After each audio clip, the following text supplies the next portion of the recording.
When considering work in a different format, it's important to consider other works that have been created in that format.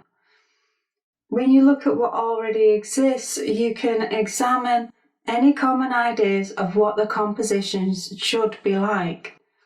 Works in a circular format are actually very common. Look in your pocket and you will probably have a few coins. They are miniature pieces of artwork. You probably haven't thought of coins as works of art because we've become so used to their appearance. But every day, people share the same work of art with different people. We have become too familiar with the coins of our own country, and they tend to lose some magic.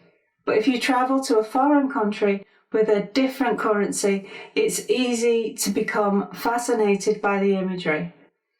Given that coins are circular artworks, we immediately know that a central image of a head is the most common composition in this format. You could argue that just because this is the most common use of the format, it doesn't mean that the composition is good. That would be a fair point if you hadn't considered all the people who have designed these coins over such a long period of time. It's true that some aspects of the design have been maintained for the sake of tradition, but mostly coins are an example of good composition in a circular format. The circle has some of the same demands as a portrait canvas. It's comfortable with the subject in a central position.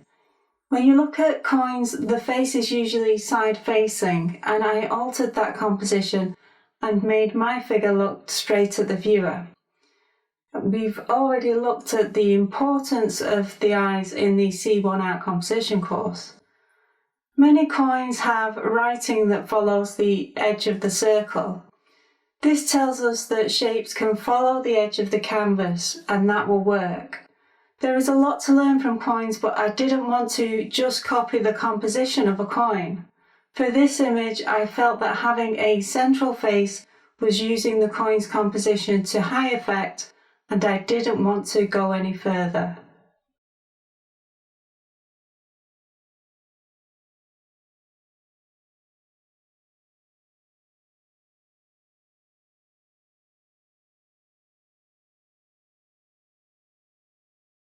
If I had a camera that took circular pictures, I might look for circular subject matter. This would be a logical approach. The obvious circular object is the wheel. This is why I chose to start with a wheel shape when creating an abstract piece.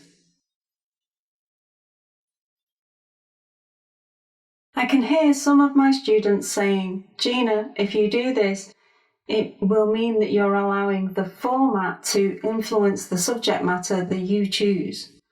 You would be right. I am specifically looking for a circular object. How often do we allow the format to influence the subject matter that we choose? Portrait format has its name because of its association with a particular type of subject matter. Landscape format has also been named and defined by the subject matter that it is most associated with. If we can see this when we work on a circular canvas, then we will also become more aware of this occurring when we work on a rectangular or square canvas.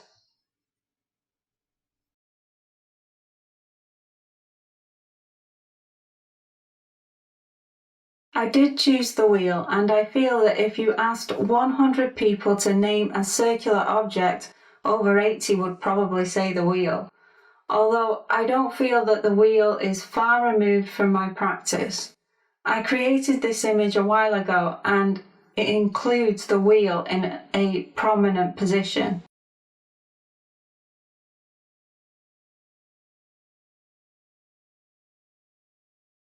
You'll also remember this image from an earlier lecture. The wheel is already a symbol that I have used as part of my practice. This might be another reason that it came to mind so easily. As artists, our minds contain a large collection of visual imagery, and there are some visuals that reoccur in our artwork. My first thought of something that is circular came from a collection of visual imagery that I already use. This suggests that although the format is influencing my choice, the effect might not be as strong as it first appeared to be. I haven't completed this image yet, and although I chose the wheel as a structure, this is an abstract piece. I chose the wheel for its shape, and now I'm going to respond to that shape.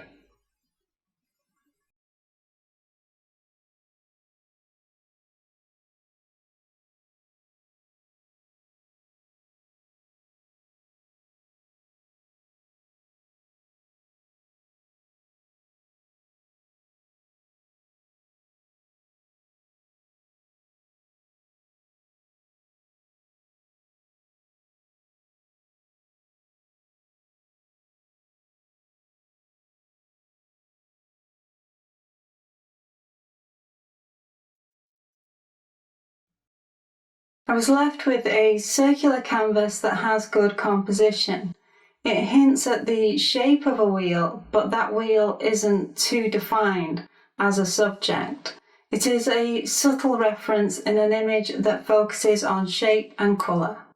Creating an abstract work gave me an opportunity to explore and respond to that initial shape, and there was something that began to come to mind as I was creating this image. I will explore it in our next example. In this abstract image, I've used all angles and no curves. If you zoomed in, you might find the smallest of curves because they aren't perfect lines. This piece is hand-drawn, and this isn't something I would want to sacrifice. Overall, this image is all angles, and it should seem unbalanced because of the lack of curves. But it doesn't. There is a balance because of the format, the circular canvas. That one huge circle balances out all of those angles. When I crop the image and turn it into a rectangular canvas, it no longer seems balanced. The canvas is no longer adding balance to the image. This image needs curves in order to create balance, but when the canvas was circular, the composition was strong. This gives us some valuable information about the square and rectangular canvas. If a circular canvas can contain a large number of angles and retain balance, then a rectangular canvas should have a similar effect. With a rectangular or square canvas, their angled edges will allow for a higher number of curves and circles. The viewer is used to seeing artwork in a rectangular format and might focus less on the shape of a familiar canvas. They might see it as being more neutral than it is, but when they're faced with a circular canvas, they might focus more on the format. This might be why a circular image can balance all of those angles. However, this does suggest that the ratio of angles to curves shouldn't be 50-50. We shouldn't have an equal amount of angles with curves. We saw in the C1 Art Composition course that an angle needs a curve and a curve needs an angle, and this is still true. We need to be aware of the angles in a rectangular canvas. It might be the case that a rectangular canvas needs more curves than angles because it already has angles as edges. When we view the canvas as neutral, we don't think about the effect it has on the final image. Through working with a circular canvas, we learn more about the square and the rectangular canvas. And this is the purpose of this process. We've become so used to the square and the rectangular format that we can try to balance the content of the piece as though it was isolated from the shape of the canvas. This can result in adding too many angles and not enough curves.